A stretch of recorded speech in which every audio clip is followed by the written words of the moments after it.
अरे बिद्दू, आज घर में बहुत काम है। आज तुझे स्कूल जाने की जरूरत नहीं है। लेकिन दादी, आज तो स्कूल में मेरा टेस्ट है। अरे एक दिन स्कूल नहीं जाएगी तो ऐसी कौन सी तेरी कलेक्टर की पढ़ाई छूट जाएगी। वैसे भी मैं देख रही हूँ आजकल तो बड़ी भीड़ हो गई है। अपनी दादी की बातें सुनकर बिंदु नाराज हो जाती है। तभी उसकी माँ कहती है, अरे बिंदु, इतनी छोटी बात में मुंह फुलाने की क्या जरूरत है। दादी बिल्कुल सही कह रही हैं।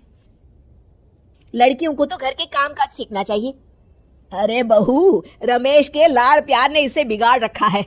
कम से कम तू तो मेरी बात समझती है। अच्छा, मेरी पूजा का समय हो गया है, मैं पूजा करने जा रही हूँ। इतना कहकर रमेश की माँ वहां से चली जाती है।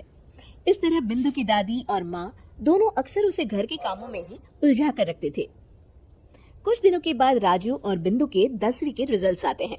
दोनों बच्चे दादी को अपना अपना रिपोर्ट कार्ड दिखाते हैं। शाबाश मेरे लाल, तू तो बड़े अच्छे नंबरों से पास हुआ है। तभी बिंदु कहती है, दादी मैं भी अच्छे नंबरों से पास हुई हूँ। रमेश की माँ बिंदु को अनदेखा करते हुए कहती है, हाँ हाँ ठीक है, अभी यहाँ खड़ी क्या कर रही है, सुन लिया मैंने। जाकर मेरे लिए चाय बना कर लिया। बिंदु उदास होकर चाय बनाने किचन में चली जाती है। तभी राजू कहता है, दादी मैं क्रिकेट के कोचिंग सेंटर में एडमिशन लेना चाहता हूँ।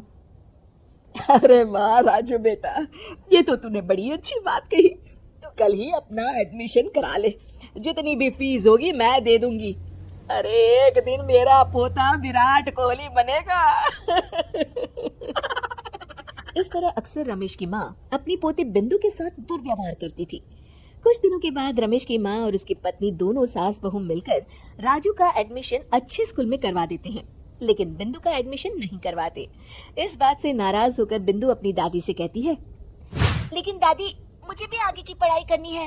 अरे क्या करेगी आगे की पढ़ाई लिखाई करके है? आज से ये पढ़ाई का भूत अपने दिमाग से उतार दे। इतना कहकर रमेश की माँ वहाँ से चली जाती है।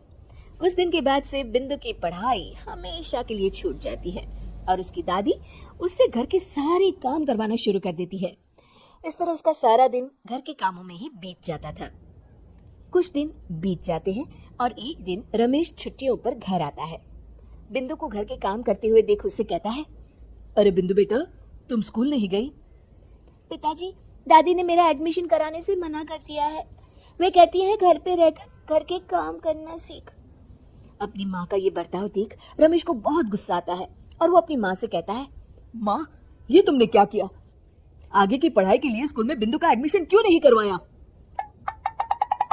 अरे बेटा, लड़की जात है, ज्यादा पढ़ लिख कर क्या करेगी? वैसे भी शादी के बाद तो इसे घर के ही काम करने हैं ना। तुम किस जमाने में जी रही हो माँ? अगर कल्पना चावला के घर वाले भी तुम्हारी सोच के होते तो क्या वो पूरी दुनिया में हिंदुस्तान का नाम रोशन कर पाती? इसका स्कूल छुड़वाकर तुम इसका भविष्य बर्बाद कर रही हो, लेकिन मेरे रहते ऐसा नहीं होगा। बिंदु बेटा, कल ही तुम्हारा एक अच्छे स्कूल में एडमिशन करा दूंगा। तुम जितना चाहे उतना पढ़ो, मेरे होते हुए तुम्हें किसी बात की चिंता करने की जरूरत नहीं है। अपने पिता से हौसला पाकर बिंदु खुश हो जाती है और कहती है, जी पापा, मैं खूब मन लगाकर पढ़ाई करूंगी और बड़ी होकर डॉक्टर बनूंगी। ये हुई ना बात, शाबाश मेरी बेटी। शिक्षा, लड़का हो या लड़की, हमें दोनों को आगे बढ़ने का मौका देना चाहिए।